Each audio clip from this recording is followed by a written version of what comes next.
I'm Floppo Hobbs. And I'm Floppy Gordon. Whoa, you choked on your own words, Miss Flop. I did Okay. right now, excuse me. Oh my god.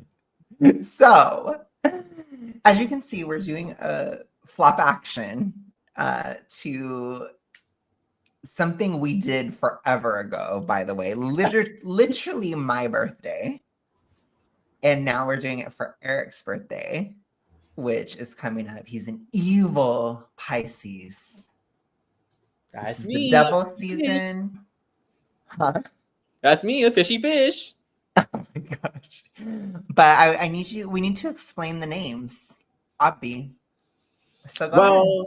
Let me start. So, I am Floppy Gordon because I'm just stuck in my maintenance phase for pretty much like the next 2-ish weeks because just when I started making like the slightest centimeter of butt crack like progression with my abdominal journey, because it's my birthday and the devil season, everybody wants to sabotage me and take me out to like take me back to my starting weight so they can prove that you can never lose weight, you know?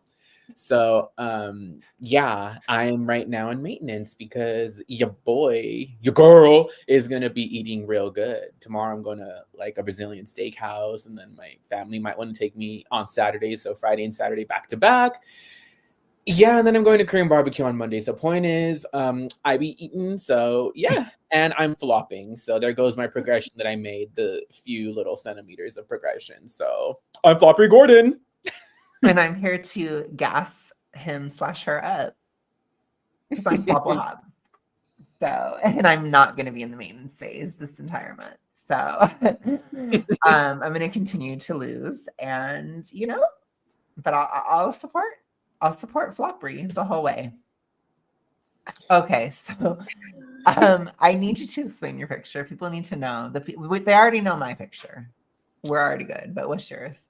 Oh my gosh. Well, my picture is clearly a flop because I'm just that huge. I'm just that much of a floppery Gordon that I can't even get my full picture in the frame. This picture, first of all, shout out to Princess Daisy from the Mario universe. She's my favorite. But second of all, this was forever ago when I used to be young, Miley Cyrus style, because I turned 25 and I went to Australia with some Aussie that I was speaking to.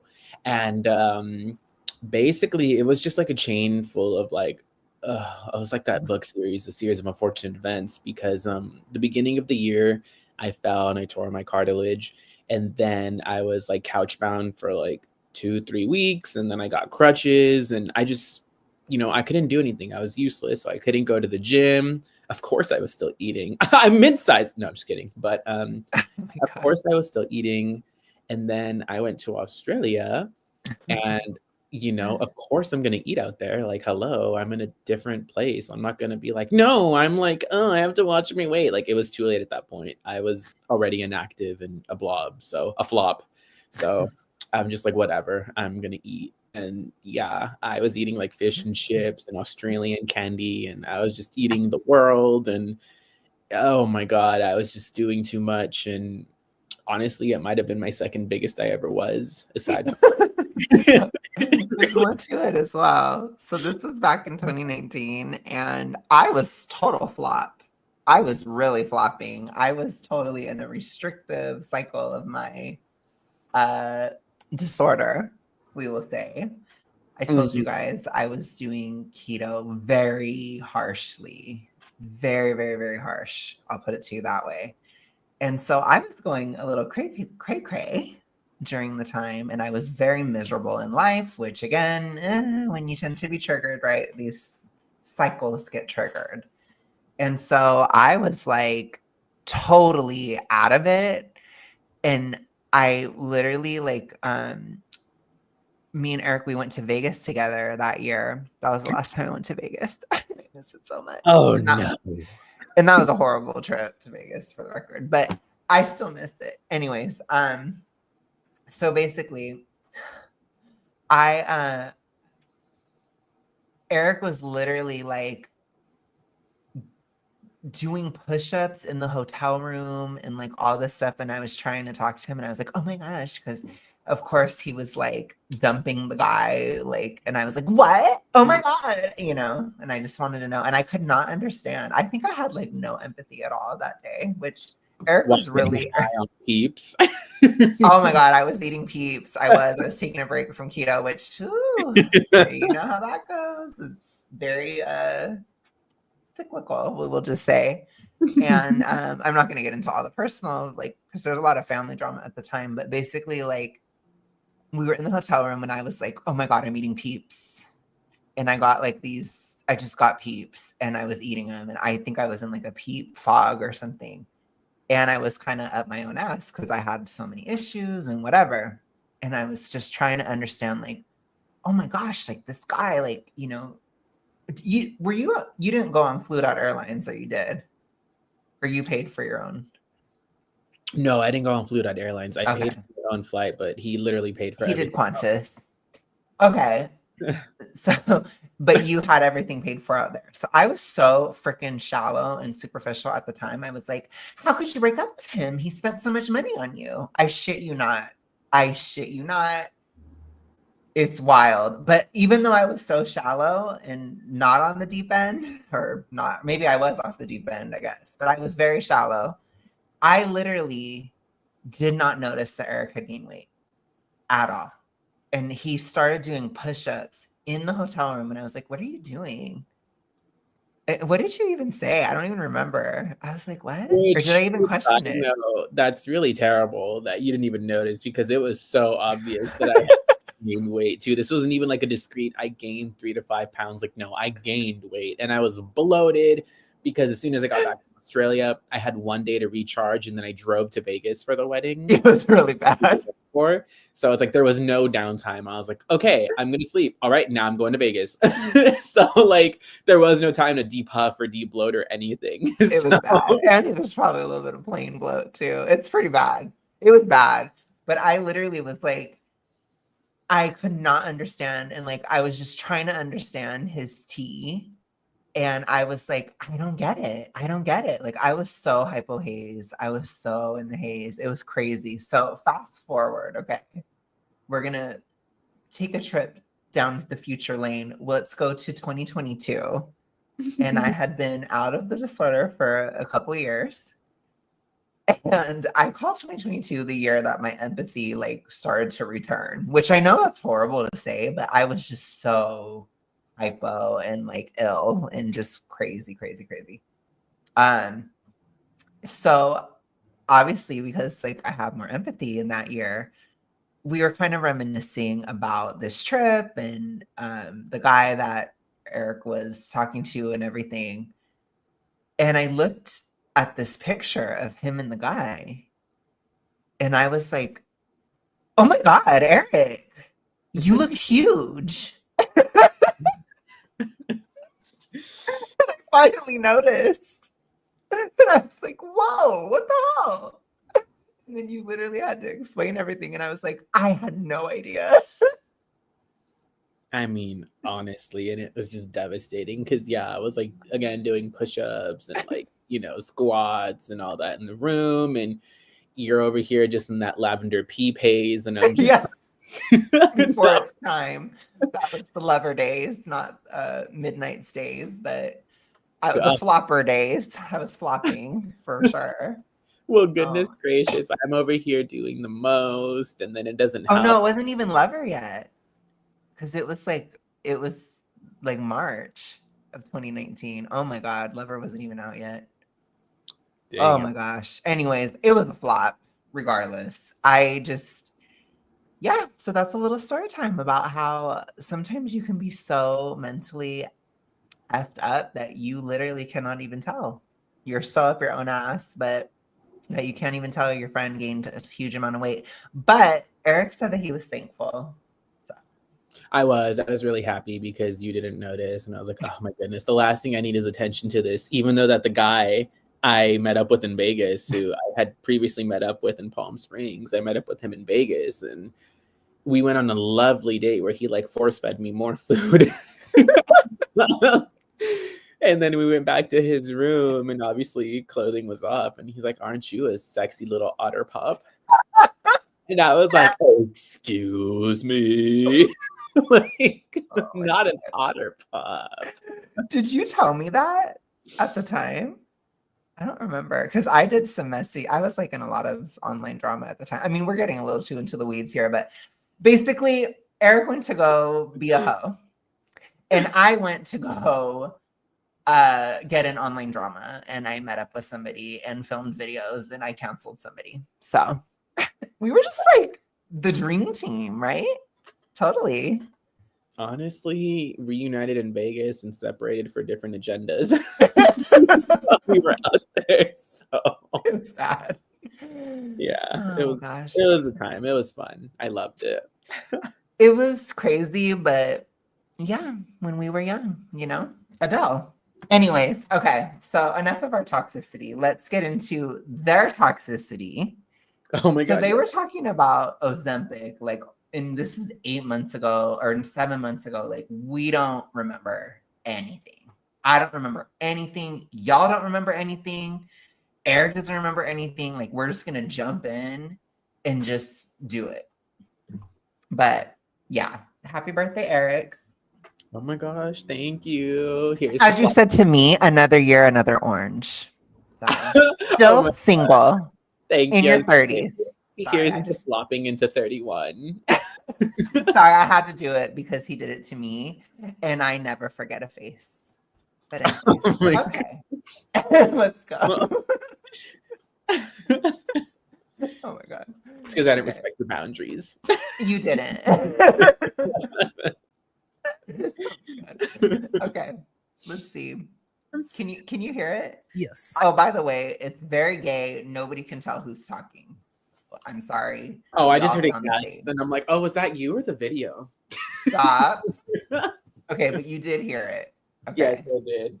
Okay, let me just actually put it. Well, we don't even need to put. Well, oh my gosh. One thought at a time. Oh my gosh, I literally don't know what the hell I'm doing. Okay. Okay, let's go. You see it? We're good? We good. Okay. I have deliberately avoided the discourse because I find the discourse annoying, but Is it low or is it okay? I can hear it just fine. Okay. Following the research, and like I have a literal spreadsheet of like the various studies that have been done, and for these drugs, there's actually a quite finite amount of information, and I just, for the love of God, just want to like walk through what we know and what we can expect from these drugs. Yeah, sounds great. So basically, the trials of I haven't heard opera in a semaglutide minute. for weight loss are all grouped under this heading of the STEP trials, which is the semaglutide treatment effect in people with obesity, which should be STEPO, but is actually STEP. Stepo, what, the fifth Marx brother? Yeah. And He has his own laugh, huh? Sorry. I'm wondering, can you do an Aubrey laugh, Eric? Do you have it in you? Oh my god, an Aubrey laugh. I don't know if I'm that reactive. The one where she's like, ha ha ha. That one? Like, I don't know how it goes. I have to like hear it again. You sometimes inspire them in me, but you're right. That wasn't it. That was very weak. I'm not pleased. Pharmaceutical company. Well, Michael's was fake, right? Through what we know and what we can expect from these drugs. Yeah, sounds great. So basically, the trials of semaglutide for weight loss are all grouped under this heading of the STEP trials, which is the semaglutide treatment effect in people with obesity, which should be STEPO, but is actually STEP. Stepo, what, the fifth Marx brother? Yeah. Oh, yeah, that was fake. Oh my And god. these are sort of classic pharmaceutical company randomized control trials. They are global. They comprise 5,000 people. All of them are 68 weeks long. One of them is a little bit longer. We'll get to it. They are funded by Novo Nordisk, of course. And the way that they structure these, they sort of do it like moon missions. You know, there's like Apollo 1 and Apollo 2. These large pharmaceutical trials are like there's step 1, step 2, step 3, and they break them down into like specific things that they want to know. And step 1, step 2, step 3 are not different phases in the same study, right? They are separate studies. So step 1 is like the overall, just like we're going to give fat people semaglutide for weight loss. Step 2 is the same thing, but on people with type 2 diabetes. Step 3 is semaglutide with intensive behavioral therapy. BLTs. And then the rest are kind of like smaller shadings. So step 4 is they put people on semaglutide for a while, and then they switch half of them to a placebo. Step 5 is a 2-year trial. Step 6 and 7 are the same thing, but they're done on Japanese, South Korean, and Chinese people. And step 8 is testing semaglutide versus one of the other GLP-1s. So it's semaglutide versus liraglutide. So when you I hate say these fucking names. step 6 and step 7 are focusing on East Asian folks, it's worth mentioning that most of these trials for Wegovy in particular are just overwhelmingly white, as many diet studies are.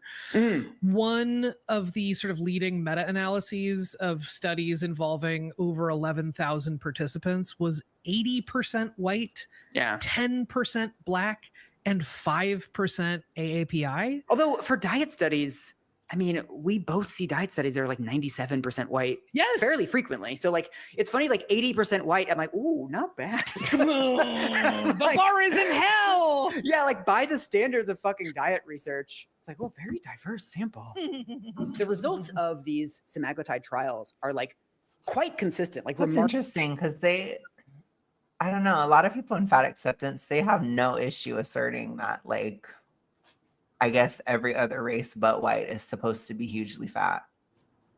Haven't you heard that? I feel like I have. I have. I feel like they're always talking about it. Like, especially they always bring up black people. They're always like, black people are supposed to be fat.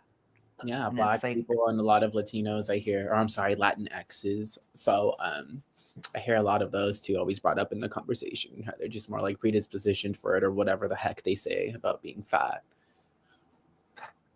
So I guess they're kind of saying that's based on nothing.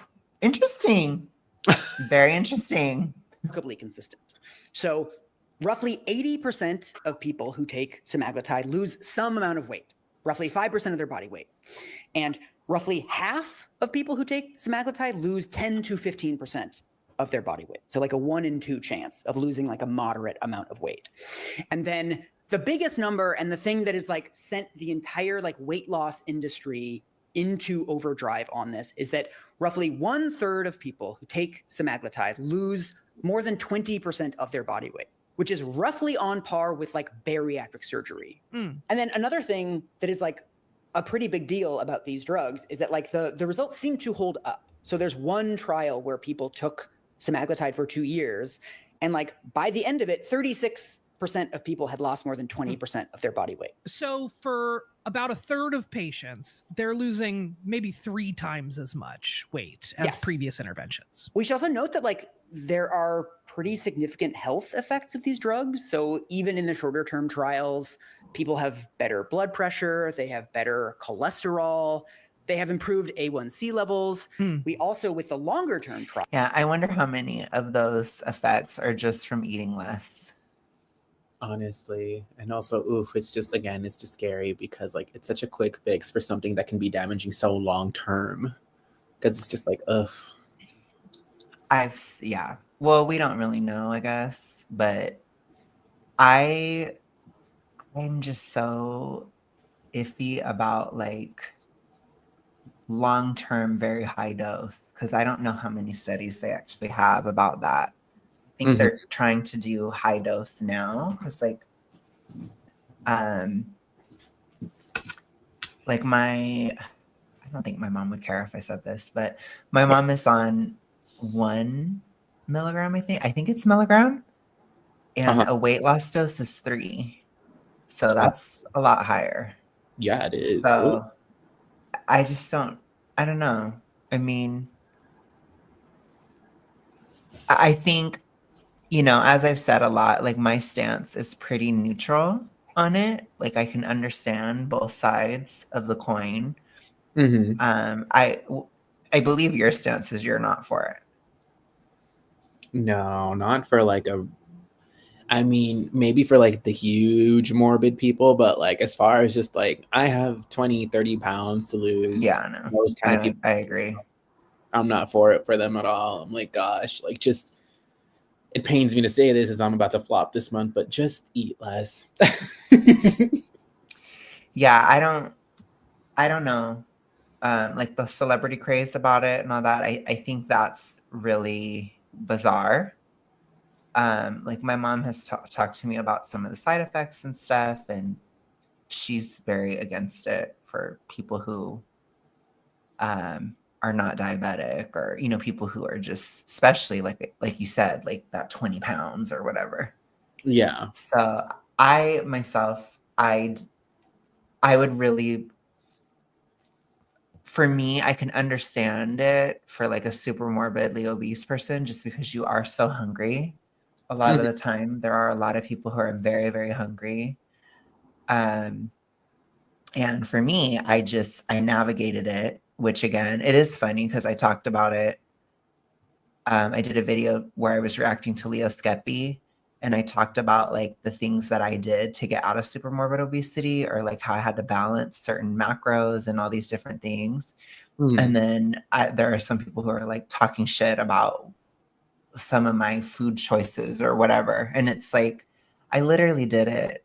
Like, shut the fuck up. I'm sorry. I'm having a Chapo moment, but it's like, I did the damn thing and I did it naturally. So shut up. Right.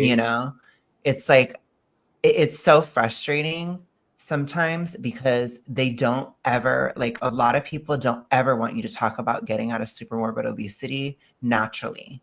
It's always surgery, Ozempic, all these different things. And just like, I'm like, yeah, there were times where I had to have sugar, or times where I had to make sure I had fat, or like these types of things. And I remember when I was super morbidly obese, I would talk about it and people would really get pissed that I would say that. But it's like, I think it is toxically ritualistic because they don't understand that at the end of the day, it is calories, and it is about fostering your satiety, which a lot of those highly palatable foods, they help. Like I used to have like potatoes fried in bacon fat, for example. I wouldn't have that anymore. I don't need that. But it helped my thyroid recover before I was losing weight. And my diet is so different now versus how it was then. But you have to, the whole like eat a salad, uh, it just doesn't work when you're super morbid. It's very, very, you're very hungry. So Right. I do wonder if some of the desire for the medication is because of the way that people think about diet from that size. Because like I never could have done it if I was not having fat or sugar or these kinds of things. Like I would have just died. Even when I was trying to do keto, it was just so horrible. Like truly. Whereas I feel like now, if I really wanted to do keto, I probably could. And you didn't have an issue doing it when you did it. Like I was miserable. So I could see, like, let's say I have this idea that I have to do keto from a super morbidly obese perspective. Well, I'm so hungry. So then I need Ozempic because doing keto is the only way that I can lose weight, which isn't true. So I just think it's really important to, people have to really separate their disorder from their Ozempic use. And if there is a purpose and it makes sense and it's not any kind of disorder, or it's not based on anything weird, like I have to be vegan or I have to be keto when I'm super morbidly obese, I would never suggest those diets for a super morbidly obese person. You are just going to be so hungry, so incredibly hungry, like it's out of this world how hungry you will feel if you do something like that. But like I said, and I've said many times, I could tell when I got morbid, when I got down to that level, I was like, oh, I'm not nearly as hungry. I could probably do keto. Like I could see how other people were talking about it. And then like I told you, or like I've told people, it's just gotten easier and easier the less obese I am, where I'm like, oh, this is like drastically easier. So it's like, I don't really see why you would need it unless if you have like serious diabetes or like very severe insulin resistance or, you know, something like that, especially if you only had like, I currently have like 60-ish pounds to lose, maybe 65. Maybe if I get to 185, I'm 250. Yeah. So, and I am not hungry at all. Like in terms of my journey, oh my gosh, it is nothing compared to like being super morbidly obese. The hunger is wild at that level. It's just so much higher. And so being here, I'm like, I do not understand why somebody would need this medication. Like, I think it's just, I'm sorry. Like, I have to kind of call a little bit of BS on some of it. You know, like I said, though, if I can kind of understand, like, there is somebody that follows me where she's in menopause, she has insulin resistance issues, like all these different things. I can kind of understand that, but that's still a physical basis. You know, there's still some physical things going on. And I think that makes sense for sure. So, and you know, there have been people who have PCOS who it's helped. Like, there's certain situations, especially involving insulin resistance and diabetes and things like that, where I totally could understand using it. And I think there would be a basis. And I'm pretty sure that like when you're menopausal, you're probably hungrier, you know? So there are a lot of different factors to it, and there is a lot of gradient, but your average like 30 something person that has to lose 30 pounds, I do not think that is necessary. I just don't. And especially, like I said, I have 65 pounds to lose, and I still could not even imagine needing it at this level of hunger. And I don't know if that's just because I'm desensitized, but I mean, you didn't either, you know. How much you tell them how much you lost again?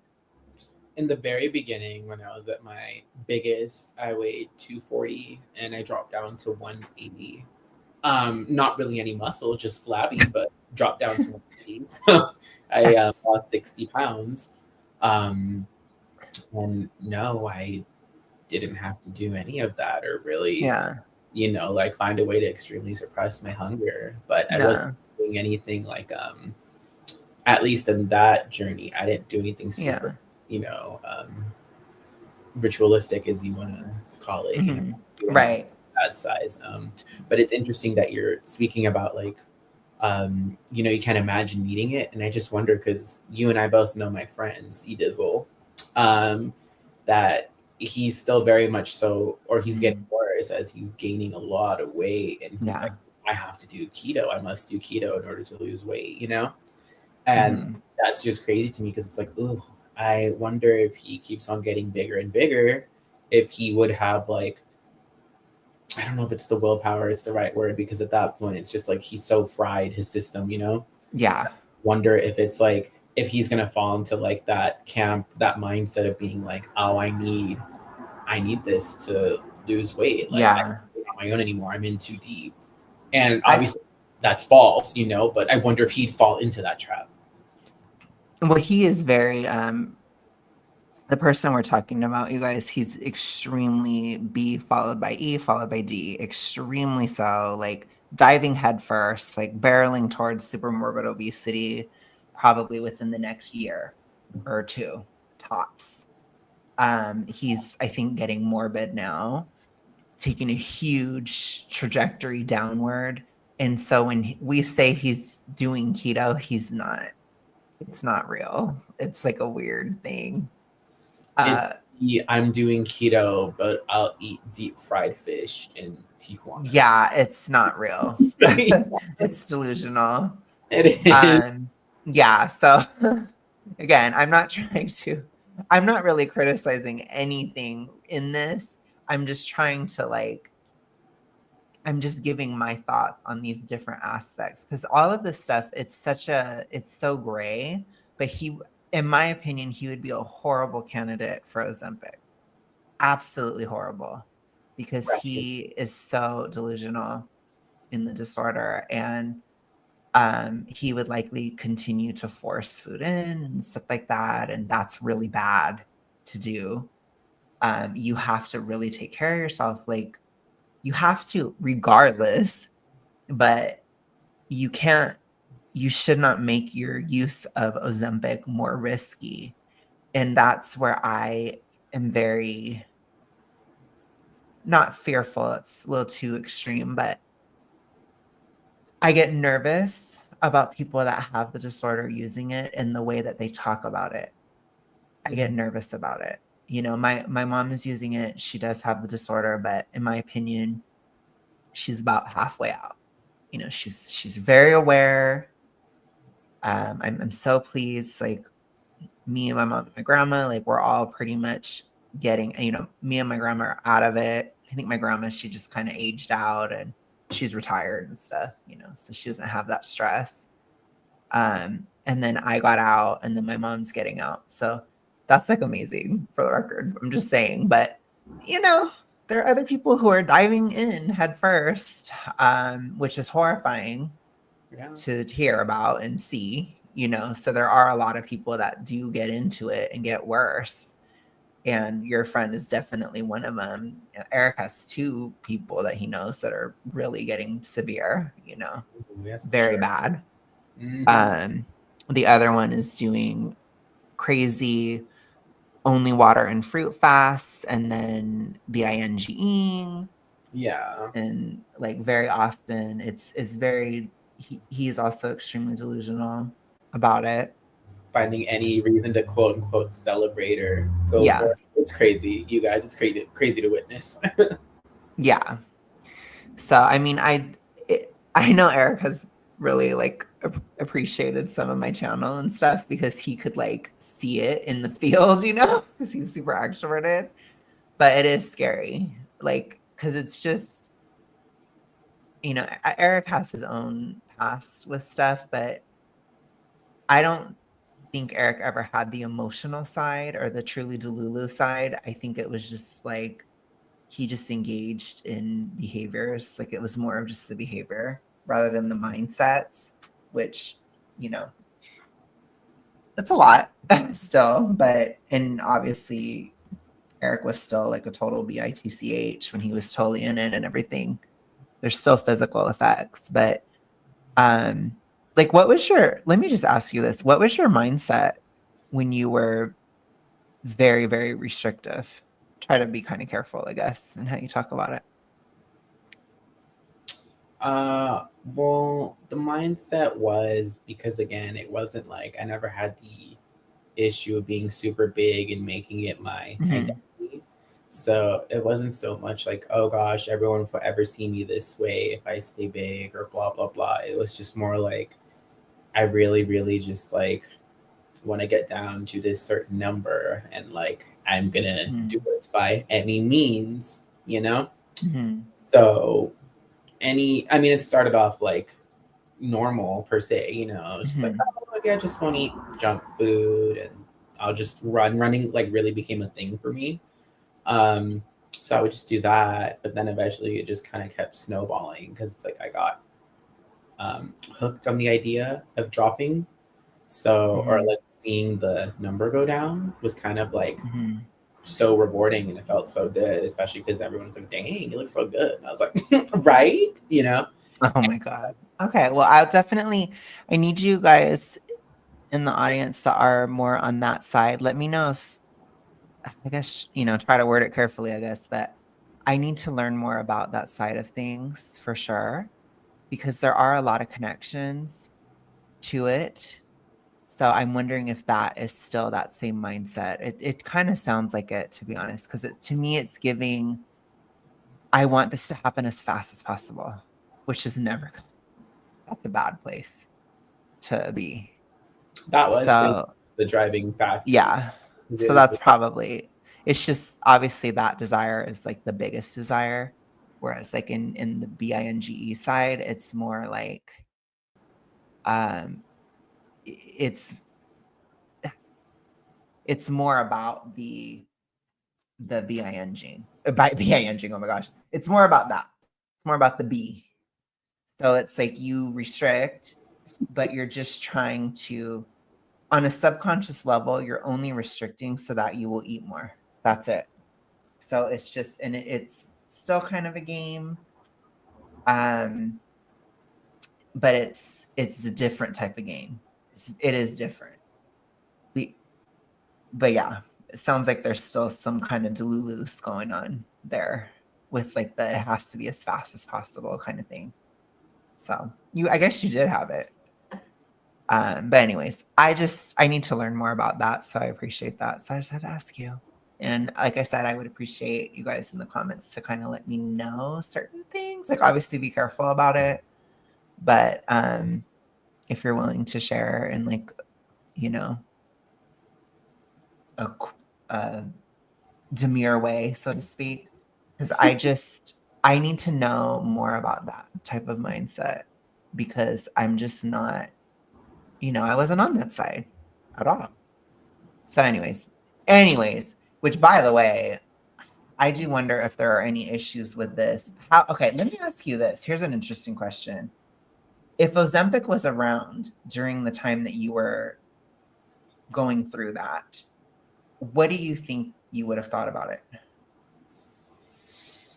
To be totally real, I think I might have honestly considered it because back then I was very dumb. Right. Because I definitely didn't because health wasn't so much on my mind. Right. I got older and I was like, oh no, I need to take care of my body. Yeah, And that's toxically ritualistic. It seems like you did have some of the mindsets for sure.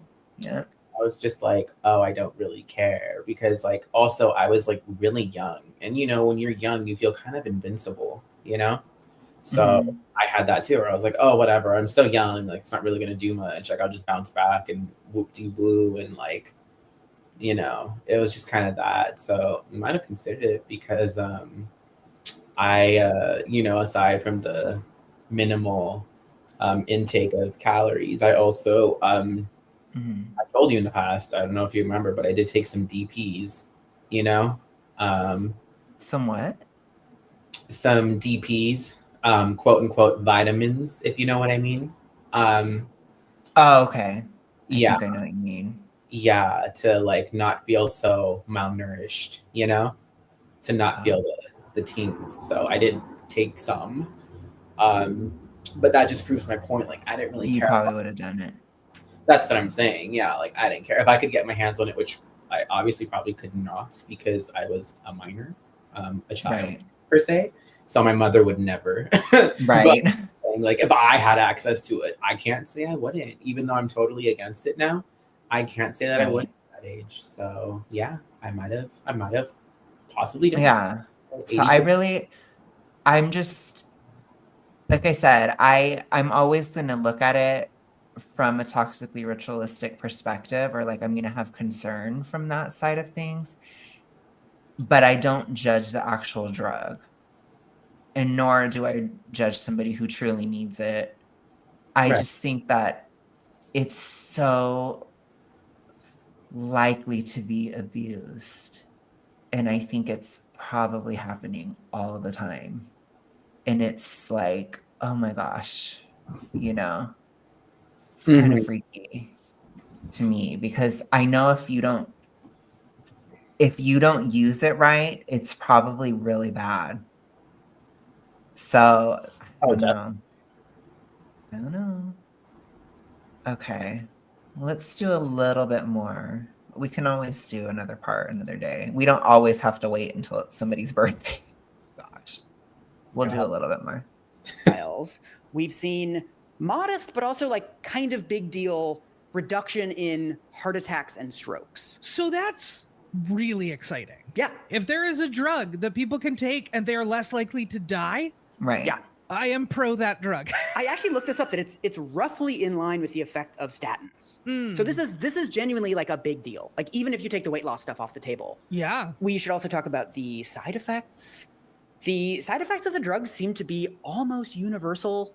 Some studies find, I think the lowest one I found was 60% of people have gastrointestinal symptoms, but then some of them are finding 93% of people. So it's nausea, constipation, diarrhea, vomiting, the sort of tummy stuff that you would associate with like pretty significantly fucking with your like hunger and satiety hormones. In addition to all of those side effects, there is sort of this whole class of side effects that get covered mostly in like beauty media and like gossip blogs, like Ozempic face. Have you heard about Ozempic face? From you like 10 minutes ago, right when we started Okay. recording. Look, some of us were trying to keep the illusion alive, Michael.